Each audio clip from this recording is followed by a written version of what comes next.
Welcome प्यारे बच्चों, अस्सलाम वालेकुम। It's Akhtar Abbas here and this is story time, this is your time. और आज की स्टोरी एक ऐसे बच्चे की है जिसका नाम था गोशी। बहुत खूबसूरत बच्चा था, बहुत प्यारा, देख के दिल खुश होता था। उसकी माँ भी उससे बहुत प्यार करती थी।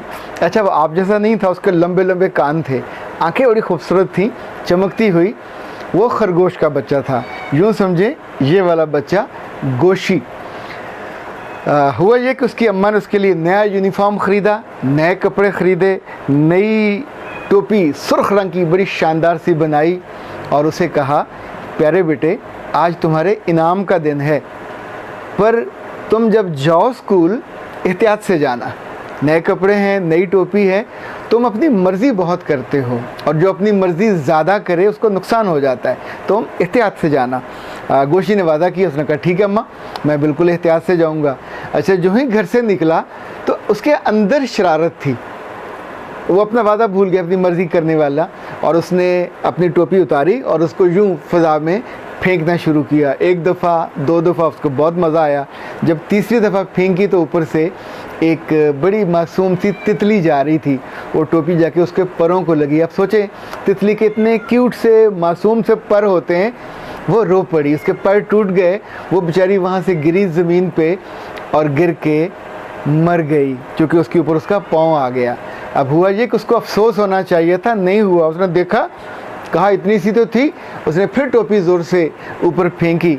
जब फेंकी तो उसके हाथ में नहीं आई, नीचे गंदा पानी खड़ा था, उसमें जाके गिरी और गंदी हो गई। अब गंदी टोपी को तो उठा के सर पे नहीं रख सकता था। उसे फिर याद आया कि उसकी माँ ने कहा था, प्यारे गोशी इतनी मर्ज़ी नहीं करते हर जगह, जब बड़ों ने कोई बात समझा के भेजा हो तो उसको फॉलो करते हैं। वो टोपी वहीं छोड़ के तो भागा। अब चूँकि उस दौरान थोड़ी सी ताख़ीर हो गई थी, देर हो गई थी, तो भागते भागते वो स्कूल पहुंचा। और जब स्कूल पहुंचा तो असेंबली में जाने की बजाय उसने सोचा मैं पहले क्लासरूम से होता हूं, जो बैग है नया नया उसके पास था वो वहां रख दूं। जब क्लासरूम में पहुंचा तो दरवाजे पे लिखा हुआ था इट्स वेट, और पेंट हो रहा था। उसने उसको पढ़ा ही नहीं, दरवाज़ा खोला और अंदर घुसा। जब खोला तो गीले दोनों हाथ, पेंट उसके हाथों पे लग गया और अब उसको और गुस्सा आया।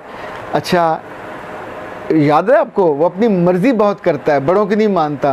तो उसने ये किया कि फटाफट बेध्यानी में या बेवकूफ़ी में, हमाकत में, वो दोनों गीले हाथ जो पेंट वाले थे वो यूं करके अपने कपड़ों से मल लिए और बुरा किया। अपनी गलती थी, उसको नहीं माना, इधर देखा उधर देखा और ज़ोर से कहा, कौन है यहाँ जो पेंट कर रहा है? तो दूर से एक और खरगोश, वो ज़रा उम्र में बड़ा था काफ़ी, वो ब्रश लेके उसके पास आया और उसने कहा कि मैं पेंट कर रहा था। तो उसने उसे गुस्से से कहा कि ये सारा तुम्हारा कसूर है, तुम्हारी वजह से मेरे हाथ गंदे हुए, तुम्हारी वजह से मेरे कपड़े गंदे हुए और you are responsible for that. तो उसने कहा, भले आदमी, देखो मैंने इतना मोटा लिख के लगाया हुआ कि दरवाज़ा गीला है, इसको हाथ मत लगाना, कार्ड से मैंने लिख के लगाया। तो गोशी ने उसकी आवाज़ नहीं सुनी, गुस्से से इस तरह बदतमीज़ी से कान उसके खड़े हो गए, आंखें निकली, दांत बाहर निकले और एक बदशक्ल सा बन गया। जब आप अपनी गलती करके नहीं मानते तो ऐसी शक्ल हो जाती है। सो गलती करनी चाहिए तो मान लेनी चाहिए, फिर इंसान अगली दफ़ा गलती नहीं करता। अब हुआ ये कि जब वो जो दूसरा रंग साज था वो उसको अपनी कहानी बता रहा था कि मैंने किया और तुम्हें ये नहीं करना चाहिए था, तो गोशी ने बदतमीज़ी करते हुए उसको धक्का दिया। जब उसको धक्का दिया तो उसने गिरते गिरते, उसके हाथ में पेंट की बाल्टी थी, वो छुटी और पूरी की पूरी आके गोशी के सर पे गिरी। अब सोचें कि पूरा पेंट उसके जिस्म पे, उसके सर पे गिरा। और उस लम्हे उस रंगसाज ने भी कहा कि अगर मेरा कोई बेटा तुम्हारे जैसा होता तो मुझे पक्का यकीन है वो इस तरह का बदतमीज़ और मन मर्ज़ी करने वाला ना होता। जो बड़े बताते हैं, सिखाते हैं, वो वैसा होता।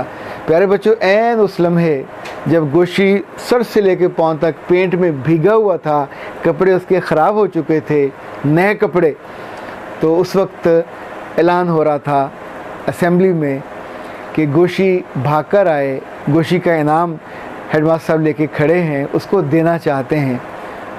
पर गोशी जानता था वो किस मुंह से वहाँ जाएगा। वो वहाँ नहीं जा सकता था। रंगसाज ने उसे कुछ नहीं कहा था, पर उसकी उस गुस्ताखी और गलती की वजह से उसको सज़ा मिल गई थी। और अब उसे गोशी को समझ नहीं आ रही थी कि वो अपना सर दरवाजे से टकराए या रोए। जो माँ ने सुबह कहा था उसने सब कुछ उसके उलट किया था और नतीजतन इनाम से भी महरूम हुआ। वहाँ उसके साथ क्या होगा अभी आप नहीं जानते। जब वापस शाम को घर जाएगा तो उसके साथ क्या होगा ये भी नहीं जानते। और रंगसाज उसकी शिकायत लगाएगा तो उसे क्या सज़ा मिलेगी। 3 सवाल हैं, एक कहानी 3 सवाल। तो यूँ समझे कि ये कहानी तो हुई ख़त्म, पर आपकी ज़िंदगी में ये कहानी इस तरह नहीं आनी चाहिए। आपको कहानी आपका कोई बड़ा सुनाए या खुद सुने। कहानी हमेशा अच्छी तभी होती है अगर उससे कोई अच्छी बात सीख के अपनी ज़िंदगी को खूबसूरत, शानदार और आला बना ले। इजाज़त दीजिए। अस्सलाम वालेकुम।